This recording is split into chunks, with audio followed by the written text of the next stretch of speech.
আমার student, welcome to back my channel Hriday Debraj academy পক্ষ থেকে সকল মাধ্যমিক পরীক্ষার্থীকে স্বাগত জানাই। আজ আমি তোমাদের সামনে শেয়ার করছি মাধ্যমিক ইতিহাসের সম্পূর্ণ 8 মার্কের সাজেশন। চলো দেখে নেওয়া যাক, কথা না বাড়িয়ে মাধ্যমিকের সেই গুরুত্বপূর্ণ কয়েকটি 8 মার্কের সাজেশন।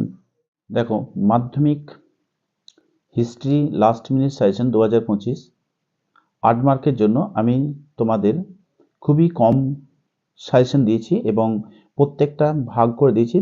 অর্থাৎ চতুর্থ অধ্যায় থেকে তোমাদের যে সমস্ত প্রশ্নগুলো করতে হবে, পঞ্চম অধ্যায় থেকে তোমাদের যে সমস্ত প্রশ্নগুলো করতে হবে এবং ষষ্ঠ অধ্যায় থেকে যে সমস্ত প্রশ্নগুলো করতে হবে, সপ্তম অধ্যায় থেকে যে সমস্ত প্রশ্নগুলো করতে হবে, সমস্ত পার্ট পার্ট করে সাজেশন দিয়েছি। এবং এইগুলোর মধ্যে তোমরা যে কোনো দুটি সেট, অর্থাৎ সেট 2 আর সেট 3 যদি করো, তাহলে এই দুটো সেট যদি করো তাহলে তোমরা কিন্তু 8 মার্কের প্রশ্ন কমন পেয়ে যাবে। অথবা তোমরা যদি সপ্তম সেটটা করো আর ষষ্ঠ সেটটা করো, তাহলেও কিন্তু তোমরা 8 মার্কের কোশ্চেন কমন পেয়ে যাবে। অর্থাৎ দেখো, 8 মার্কের যে সমস্ত প্রশ্নগুলো চতুর্থ অধ্যায় থেকে দেওয়া আছে, অর্থাৎ সংঘবদ্ধতার গোড়ার কথা চ্যাপ্টার থেকে, প্রথম কোশ্চেন হচ্ছে 1857 সালের, দেখো এটা গালের হয়ে গেছে, প্রিন্টের মিস্টেক আছে, একটু ঠিক করে নেবে। 1857 সালে মহাবিদ্যালয়ের চরিত্র ও প্রকৃতি সম্পর্কে নিজের ভাষায় লেখো। নেক্সট 2 নম্বর কোশ্চেন, লেখায় ও রেখায় জাতীয়তাবাদের বিকাশের পরিচয় দাও। নেক্সট 3 নম্বর, গোরা উপন্যাসের মধ্য দিয়ে স্বদেশ ভাবনা ও জাতীয়তাবোধ বিকাশে কিভাবে ফুটে উঠেছে তা সংক্ষেপে আলোচনা করো। দেখো এটা একটু প্রিন্ট মিস্টেক আছে, ঠিক করে দেখে নেবে।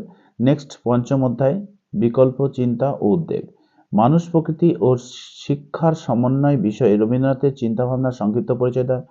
2 নম্বর কোশ্চেন, 19 শতকে বাংলার ছাপাখানার বিকাশ বা বিজ্ঞান শিক্ষার বিকাশ সম্পর্কে যা জানো লেখো। 3 নম্বর, ব্রিটিশ শাসনকালে বাংলায় বিজ্ঞান ও কারিগরি শিক্ষার বিকাশে গুরুত্বপূর্ণ প্রতিষ্ঠানগুলির ভূমিকা লেখো। সেট 3 নম্বর দেখো, ষষ্ঠ অধ্যায় থেকে 1 নম্বর কোশ্চেন, বঙ্গভঙ্গ বিরোধী আন্দোলন সম্পর্কে লেখো। অথবা আইন অমান্য আন্দোলন সম্পর্কে শ্রমিক শ্রেণীর ভূমিকা কি, ভার্সন আন্দোলন সম্পর্কে লেখো।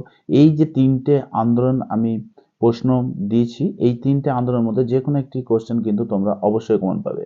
তাই আমি বলবো যে এই 3টে কোশ্চেন অবশ্যই করবে, বাদ দেবে না। এই 3টে কোশ্চেন করলে তোমরা কিন্তু একটা কোশ্চেন কমন পেতে চলেছো। নেক্সট 2 নম্বর কোশ্চেন, 20 শতকে ভারতের কৃষক আন্দোলনের সংক্ষিপ্ত পরিচয় দাও।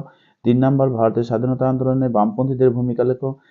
নেক্সট দেখো, সপ্তম অধ্যায় থেকে বঙ্গভঙ্গ বিরোধী আন্দোলনে নারীদের ভূমিকা কি ছিল। 2 সশস্ত্র বিপ্লবী আন্দোলনে নারীর অথবা ছাত্রদের ভূমিকা লেখো।